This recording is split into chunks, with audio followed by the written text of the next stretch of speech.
నమస్తే, welcome to Suman TV.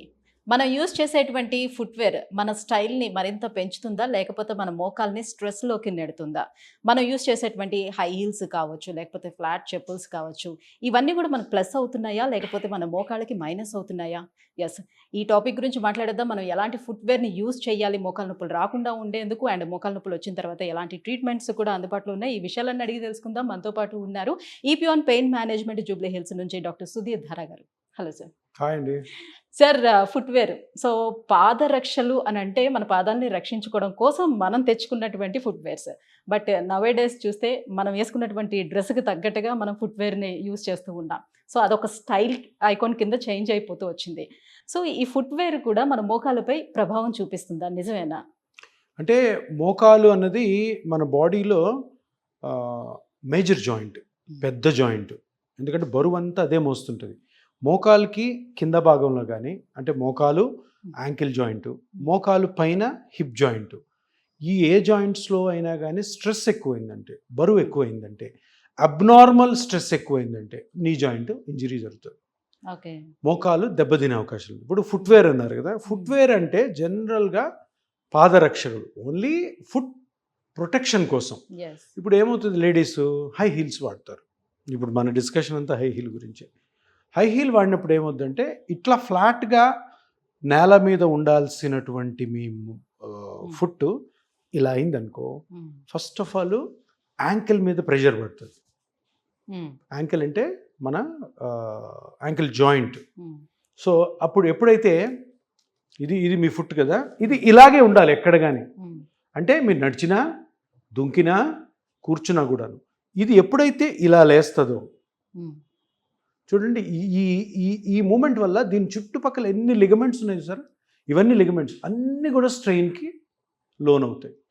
స్ట్రెయిన్కి loan అయిన తర్వాత క్రాక్ అవుతాయి.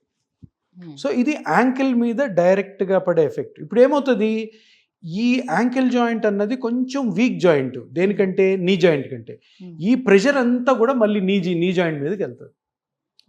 యాంకిల్ పైన నీ కదా ఉండేది, నువ్వు ఇట్లా అయిపోయినప్పుడు కేవలం మనకి యాంకిల్ జాయింట్ లోనే అండ్ మడమ నొప్పులు మాత్రమే ఎక్కువగా వస్తూ ఉంటాయి. ప్లాంటర్ ఫాసిటిస్ ఎక్కువగా ఉంటుంది. ప్లాంటర్ ఫాసిటిస్ రాకపోయినా కానీ ఈ నీ జాయింట్, ఈ యాంకిల్ ఫుట్ ఎప్పుడైతే స్ట్రైట్గా ఉందో, అది ఇట్లా ఈ లెవెల్ హై హీల్ వేస్తే అలా మూవ్ అయింది అనుకో, ఈ జాయింట్ మీద ప్రెషర్, ఈ జాయింట్ మీద ప్రెషర్ మళ్ళీ ట్రాన్స్మిట్ అయ్యేది నీ జాయింట్. నీ జాయింట్ గురించి మాట్లాడుతున్నాం కదా. సో నీ జాయింట్లో ఆర్థరైటిస్ డెవలప్ అవ్వచ్చు, నీలో లిగమెంట్స్ టేర్ అవ్వచ్చు, కొలేటరల్ లిగమెంట్స్ అవి టేర్ అవ్వచ్చు, మజిల్ స్ట్రెయిన్ అవ్వచ్చు, తొందరగా మీ గుజ్జు అరిగిపోయే లక్షణాలు కూడా హై హీల్స్ వల్ల వస్తాయి. కానీ ఫ్లాట్ చెప్పుల్స్ కూడా యూజ్ చేయొద్దు. ఫ్లాట్ చెప్పుల్స్ యూజ్ చేస్తే షాక్ అబ్జర్బ్స్ దానికి ఏమీ లేక కూడా అది పెద్ద మిస్నామర్, చాలా పెద్ద మిస్నామర్. ఫ్లాట్ ఫుట్ ఉంటే ఇప్పుడు ఆర్చ్ ఉంటుంది మనకి. ఇప్పుడు ఇది చూసారా, ఈ ఫుట్లో ఇది ఆర్చ్, ఈ ఫుట్ స్ట్రైట్గా లేదు, ఇలాగొచ్చి ఇలా పైకి లేసి మళ్ళీ ఇటు వచ్చింది. దీన్ని ఫుట్ ఆర్చ్ అంటారు. ఆర్చ్ కరెక్ట్గా మెయింటైన్ అయితే లిగమెంట్స్ దెబ్బ తినవు, ప్లాంటర్ ఫేషియా కూడా నార్మల్గా వస్తుంది అన్నది ఒక థియరీ. కొంతమందికి ఈ ఆర్చ్ ఉండదు, అంటే ఇట్లా వంగి ఉంది కదా, ఫ్లాట్గా ఉంటుంది. ఫ్లాట్ ఫుట్ ఉన్న వాళ్ళలో ప్లాంటర్ ఫేషియటిస్ కానీ యాంకిల్ ఆర్థరైటిస్ కానీ చాలా ఫాస్ట్గా వస్తుంది అన్నది థియరీ మటుకు. ఎందుకంటే చాలామందికి ఫ్లాట్ ఫుట్ ఉంటుంది, వాళ్ళకి ఎటువంటి ప్లాంటర్ ఫేషియటిస్ రాదు, యాంకిల్ ఆర్థరైటిస్ రాదు. బట్ ఛాన్సెస్ కొంచెం ఎక్కువ ఉంటాయంటారు. అది బేసికలీ ఆ ఫ్లాట్ ఫుట్ ఉందని మళ్ళీ వేరే కొత్త చెప్పులు వాడడము, వీటి వల్ల వేరే ప్రాబ్లమ్స్ వచ్చే అవకాశం ఉంది. నేను ఒక మంచి ఎగ్జాంపుల్ చెప్తాను. ఈ ఫుట్వేర్ మీద రాఫెల్ నాడల్ అని ఉన్నాడు, ఒక tennis player, famous tennis player, Spain నుంచి. అతనికి ఈ ఫుట్లో ఇక్కడ ఈ బోన్ ఏదన్నా ఒకటి పుట్టుకతోటే అబ్నార్మల్గా ఉంది. నావిక్యులర్ బోన్ అంటారు. పుట్టుకతోనే అదే అబ్నార్మల్. ఇతను టెన్నిస్ సూపర్ స్టార్ అయినప్పుడు నైకీ కంపెనీ వాళ్ళు, నైకీ అంటే షూ కంపెనీ తెలుసు కదా, వాళ్ళు ఏం చేశారంటే ఆ బోన్ ఓవర్ గ్రోత్ వల్ల, నావిక్యులర్ బోన్ ఓవర్ గ్రోత్ వల్ల సరిగ్గా నువ్వు ఆడట్లేదని నైకీ కంపెనీ వాళ్ళు ఒక స్పెషల్ షూ ఆయనకి తయారు చేశారు. పెద్ద సూపర్ స్టార్ కదా, సో అది వేసుకొని ఆడుతున్నాడు. దాని తర్వాత మీరు ఎప్పుడన్నా గమనిస్తే చాలా గ్రాండ్ స్లామ్ టెన్నిస్ కాంపిటీషన్స్లో మధ్యలో సెమీఫైనల్స్లోనూ, ఫైనల్స్లోనూ, రౌండ్స్లో సడన్గా నీ జాయింట్ పెయిన్ వచ్చి గేమ్లోంచి వెళ్ళిపోయాడు రాఫెల్ నాడల్. దానికి రీజన్ ఏంటంటే ఈ మోడిఫైడ్ షూ ఏదైతే నైకీ వాడు కంపెనీ వాడు తయారు చేశాడో ఆ నావిక్యులర్ బోన్ ఓవర్ గ్రోత్కి దాని ఎఫెక్ట్ మోకాల మీద పడింది. ఓకే.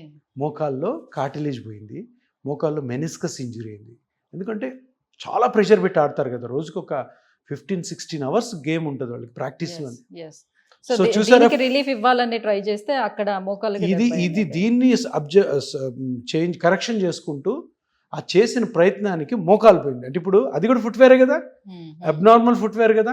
మామూలుగా అతను కానీ టెన్నిస్ ప్లేయర్ కాకపోయింటే, అతను నాలాగా డాక్టర్ మీలాగా జర్నలిస్ట్ అయింటే ప్రాబ్లమే ఉండేది కాదు, మామూలుగానే ఉండేవాడు, ఏం పెద్ద చెప్పులు మార్చాల్సిన అవసరం లేదు. ఇప్పుడు మార్చినందుకు ఆయన మోకాలు పోయి ఎన్నో గ్రాండ్ స్లామ్స్ మిస్ అయినాడు. ఇప్పుడు ఏకంగా రిటైర్ అయిపోయాడు.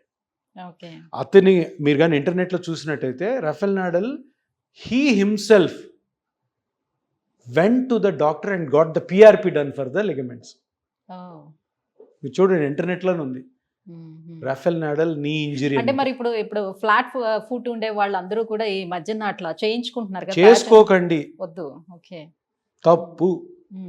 అంటే ఏదైనా పెయిన్ ఉంటే డాక్టర్కి చూపించుకోండి, ఫ్లాట్ ఫుట్ ఉన్నా లేకపోయినా. కానీ ఫ్లాట్ ఫుట్ ఉందని ఒక్క కారణంతో దానికి కొత్త కొత్త చెప్పులు వాడడము, పిచ్చి పిచ్చి చెప్పులు వాడడం, దానివల్ల గ్యారంటీగా దానివల్ల ప్రాబ్లం వస్తుంది. మీకు ఫ్లాట్ ఫుట్ ఉన్నా లేకపోయినా మీకు పెయిన్ ఉంటే చూపించుకోండి. కానీ ఫ్లాట్ ఫుట్ కోసం దాని కరెక్షన్ కోసము ఏదో కస్టమైజ్ షూస్, కస్టమైజ్ చెప్పులు వాడడం వల్ల గ్యారంటీగా దెబ్బతింటే రఫెల్ నాడల్ పెద్ద ఎగ్జాంపుల్. సో ఇప్పుడు మనం జిమ్కి వెళ్ళేటప్పుడు, స్పోర్ట్స్కి వెళ్ళేటప్పుడు, లేకపోతే నార్మల్గా ఇప్పుడు నడిచేటప్పుడు, ఆఫీస్కి వెళ్ళేటప్పుడు ఇలా రకరకాల ఫుట్వేర్స్ ప్రతిదానికి యూజ్ చేస్తూ ఉన్నాం, దేనికి ఒకటి వాడట్లేదు. ఎందుకు అలా అంటారు? అంత కమర్షియల్ అమ్మా, అంతే అంతే. దానివల్ల యూజ్ ఏముండదు. ఎక్కడ డాక్టర్ ప్రిస్క్రైబ్డ్ చెప్పులు ఉండవు. డాక్టర్ ప్రిస్క్రైబ్డ్ చెప్పులు ఏంటంటే ప్లాంటార్ ఫేషియటిస్ ఉంటే, ప్లాంటార్ ఫేషియటిస్ అంటే ఈ అరికాలులో కింద పొర ఉంటుంది, ఆ పొర కానీ కట్ అయిందనుకో, ఆ పొర మీద ట్రీట్మెంట్ చేస్తున్నప్పుడు ఆ పొరకి మనం పిఆర్పి చేస్తాం. పిఆర్పి చేసినప్పుడు అది హీల్ అవుతున్న టైంలో మెత్తటి చెప్పులు వేసుకోమంటాం. వాడు పాపం పేషెంట్స్ వచ్చి అడుగుతుంటారు, sir doctor shoes sir, doctor చెప్పులు సార్. వాడు డాక్టర్ అని దాని మీద పేరు పెట్టి వాడు అమ్ముకుంటాడు తప్పితే దాంట్లో ఏం సైన్స్ లేదు. కానీ ఆ ప్లాంటార్ ఫేషియటిస్ ఉన్నప్పుడు, దానికి పిఆర్పి చేస్తున్నప్పుడు, ఆ ప్లాంటార్ ఫేషియా హీల్ అవుతున్నప్పుడు ప్రొటెక్షన్ కోసం మెత్తని చెప్పులు వాడమంటాం అంతే. అంతేగాని దానికి స్పెషలైజ్డ్ చెప్పులు, స్పెషలైజ్డ్ షూస్ లేవు. అటువంటి వాడితే మోకాలు కానీ హిప్ జాయింట్ కానీ ప్రాబ్లం పడే అవకాశం ఉంది. సో అన్ఈవెన్ వాక్ స్టైల్ వల్ల కూడా మోకాళ్ళు ఇబ్బంది పడుతుందంటారా? అన్ఈవెన్ వాక్ స్టైల్ అంటే అది కంజెనిటల్గా ఏదన్నా లింబ్ డిస్క్రిపెన్సీ, లెంగ్త్ డిస్క్రిపెన్సీ, ఒక కాలు కొంచెం పొడుగ్గా ఉండి అట్లా. అదర్వైజ్ అందరు వాకింగ్ స్టైల్ బాగుండగానే ఉంటుంది. అంటే ఒకటేంటంటే ఇప్పుడు ఒక కాలు పోలియో ఉందనుకో, అప్పుడు ఏమవుద్ది, బరువు అంతా ఒక కాలు పడుతుంది, అప్పుడు ప్రాబ్లం వస్తుంది. అంటే ఏ కాలు మీద అయితే బరువు అంతా పడుతుందో, ఇప్పుడు పోలియో ఉన్న లెగ్లో పడదు, వెయిట్ పడదు, అప్పుడు యువతల కాలు తొందరగా అరిగిపోవచ్చు, మోకాలు అరగచ్చు, యాంకిల్ అరగచ్చు, హిప్ జాయింట్ అరగచ్చు. అదేవిధంగా యాక్సిడెంట్స్ అవుతాయి. యాక్సిడెంట్ అయినప్పుడు 3-4 నెలలు ఆ పార్ట్ ఏదైనా బోన్లో ఇరిగి రాడ్స్ వేస్తే ఆ 3 నెలలు కూడా వెయిట్ షిఫ్ట్ అవుతుంది. అప్పుడు ఈ నీ జాయింట్ అరిగిపోవడము, యాంకిల్ జాయింట్ దెబ్బతినడము ఇవి జరుగుతుంటాయి. అట్లాగా ఏదైనా డిస్క్రిపెన్సీ ఉంటే, 2 కాళ్ళలో తేడా ఏదైనా ఉంటే అవతల కాలు అరిగిపోవడము ఇవి జరుగుతుంటాయి. సో ఎర్లీ స్టేజ్లోనే మోకాళ్ళ నొప్పుల్ని ఏ రకంగా మనం తెలుసుకుంటాము? సో ఎర్లీ స్టేజ్లో కనుక వచ్చినట్లయితే తొందరగా ట్రీట్మెంట్ కూడా తీసుకోవడానికి అవకాశం ఉంటుంది కాబట్టి ఎలా తెలుసుకుంటాం? అంటే అదే ఇప్పుడు ఇంతకుముందు ఎర్లీ స్టేజెస్లో మోకాళ్ళ నొప్పి వస్తే ట్రీట్మెంట్ లేదు, ఓన్లీ పెయిన్ కిల్లర్స్, ఫిజియోథెరపీ, బాగా ముదిరిపోతే సర్జరీ చెప్పేవాళ్ళు. ఇప్పుడు అందరూ కనుక్కోవాల్సింది ఏంటంటే, ఇప్పుడు 35 years దాటే మీకు ఒకసారి నొప్పి వచ్చింది, మోకాళ్ళ నొప్పి, ఏదో ట్యాబ్లెట్ వేసుకున్నారు, ఏదో మసాజ్ చేయించుకున్నారు, ఆయింట్మెంట్ రాసుకున్నారు, సో తర్వాత కూడా తగ్గలేదంటే వెంటనే అందరు చేయాల్సింది ఏంటంటే ఒక స్కాన్ చేసుకోవాలి. అంటే ఈ 30-35 years దాటిన తర్వాత మోకాళ్ళ నొప్పి, నాకెందుకు మోకాళ్ళ నొప్పి వస్తుంది ఇంత చిన్న అనుకోకండి, 10-15 రోజుల కంటే ఎక్కువ నొప్పి ఉంది అంటే వెంటనే స్కానింగ్ చేసుకోవాలి. అంటే ఆ రోజే మీకు మోకాళ్ళలో ఏదో ఒక ఇబ్బంది స్టార్ట్ అయింది, ఏదో ఒక స్ట్రక్చర్ డ్యామేజ్ అవ్వడం స్టార్ట్ అయిందని కనుక్కోండి. ఎందుకంటే ఇంతకు ముందుకు ఇప్పుడు నేను డిఫరెన్స్, ఇంతకు ముందుకు ఎర్లీ స్టేజెస్లో ట్రీట్మెంట్ లేదు, ఊరికే పెయిన్ కిల్లర్స్, ఇప్పుడు పిఆర్పి ఉంది. సో ఎర్లీ స్టేజెస్ నుంచి కూడాను లేట్ స్టేజెస్ వరకు కూడా ఎప్పుడైనా కూడాను ఆ స్ట్రక్చర్ మోకాలులో ఏదైతే దెబ్బతినిందో ఆ స్ట్రక్చర్ కానీ మనం ఎర్లీగా కనుక్కున్నా లేట్గా కనుక్కున్నా కానీ పిఆర్పి ట్రీట్మెంట్ ఉంది కాబట్టి ఎప్పుడు మోకాలు నొప్పి వచ్చినా కూడా వెంటనే స్కాన్ చేసుకొని అరే పిఆర్పి ట్రీట్మెంట్ అన్నది ఒకటి ఉంది, ఇది చాలా ఎఫెక్టివ్ అని తెలుసుకోవడం అందరి ధర్మం. సో పీఆర్పీ వల్ల ఎలాంటి బెనిఫిట్లు ఉంటాయి? సో ఎన్ని ఇయర్స్ వరకు వాళ్ళకి ఇంకా ప్రాబ్లం రాకుండా ఉంటుంది?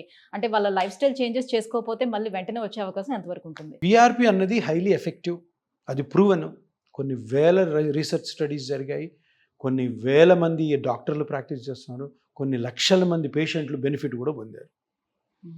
ఇప్పుడు పిఆర్పి ఎన్ని రోజులు పనిచేస్తుంది, ఏ ట్రీట్మెంట్ కూడాను, ఏ డాక్టర్ చెప్పినా కూడాను మీరు నమ్మకుండా ఉండాల్సిన ఒక విషయం ఏంటంటే ఈ ట్రీట్మెంట్ ఇన్ని రోజులు పనిచేస్తుంది, ఈ ట్రీట్మెంట్ ఇన్ని సంవత్సరాలు పనిచేస్తుంది అని చెప్తే 100% నమ్మొద్దు, తప్పు. మెడికల్లో అట్లా ఉండదు. ఏముంటుంది, ఈరోజు మోకాలు ఎగ్జాంపుల్కి తీసుకోండి. ఈరోజు మోకాలులో ఈ ప్రాబ్లం వచ్చింది, నాకు డాక్టర్ గారు ఇది చెప్పారు, దీని నుంచి నేను బయటపడాలంటే ఎన్ని మార్గాలు ఉన్నాయి? 2, 3. ఆ మూడిట్లో క్షుణ్ణంగా పేషెంట్ దాని గురించి తెలుసుకొని ఒకటి సెలెక్ట్ చేసుకోవాలి. సో అందుకని ఏది కూడాను లైఫ్ లాంగ్ ఉంటుంది, 20 సంవత్సరాలు అంటే 30 సంవత్సరాలు, శుద్ధ అబద్ధం, పచ్చి అబద్ధాలు అవన్నీ నమ్మకండి. కానీ మీరు తెలుసుకోవాల్సింది ఏంటంటే ఈ ట్రీట్మెంటు నాకు సూట్ అవుతుందా లేదా అని డాక్టర్ దగ్గర కనుక్కొని ఈ ట్రీట్మెంట్ ఎంత కాంప్లికేషన్స్ ఉంటాయి, ఈ ట్రీట్మెంట్ ఎంతవరకు సురక్షితము, ఈ ట్రీట్మెంట్ వల్ల అవ్వకపోవడానికి కూడా ఛాన్సెస్ ఉంటాయి కదా.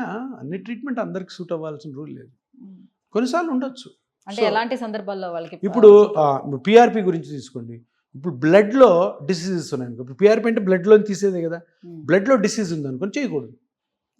కొన్ని కండిషన్స్ చేయొచ్చు, కొన్నిట్లో చేయకూడదు. లుకీమియాస్లో బ్లడ్ క్యాన్సర్స్ చేయకూడదు. తలసీమియా అని ఉంటుంది, వాటిలో కొంచెం జాగ్రత్తగా చేయాలి. థ్రాంబోసైటోపీనియా అంటుంది, ప్లేట్లెట్స్ కౌంటే తక్కువ ఉంటుంది, వాళ్ళతో చేసి వేస్ట్. అటువంటి కండిషన్స్ చేయవు. కొంతమంది వేరే ట్రీట్మెంట్స్ మీద చాలా ఎక్కువ ఇష్టం ఉండి వాళ్ళ పేరెంట్స్ ప్రోద్బలంతోనో లేదంటే వాళ్ళ పిల్లల ప్రోద్బలంతో వస్తారు. వాళ్ళకి బేసిక్గా ఈ ట్రీట్మెంట్ మీద నమ్మకం ఉండదు. నాకొద్దు, నాకు ఆ ట్రీట్మెంట్ కావాలి, ఆ ట్రీట్మెంట్, అటువంటి పేషెంట్ చేయకూడదు. లేదు సార్, ఈ పిఆర్పీనే చేసుకుంటాను నేను, మీరు చేయండి, నాకు మంచి చేయండి అన్న కాన్ఫిడెన్స్ ఉన్న పేషెంట్స్కే చేయాలి.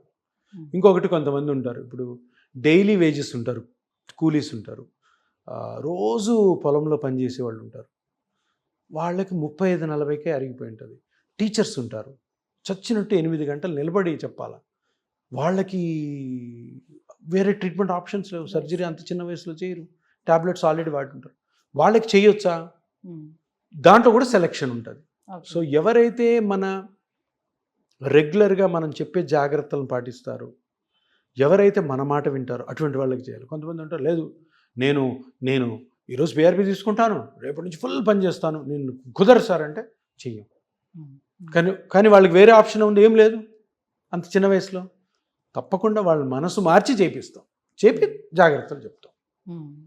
సో ఇక్కడ అందరూ గమనించాల్సిన విషయం ఏంటంటే ఈ కండిషన్లో ఏమేమి ఆప్షన్స్ ఉన్నాయి, ఆ ఆప్షన్స్లో నాకేది సూట్ అవుతుందని పేషెంట్ అంత ఇన్ఫర్మేషన్ కనుక్కొని డిసైడ్ చేసుకోవాలి. Right, thank you sir, thank you so much.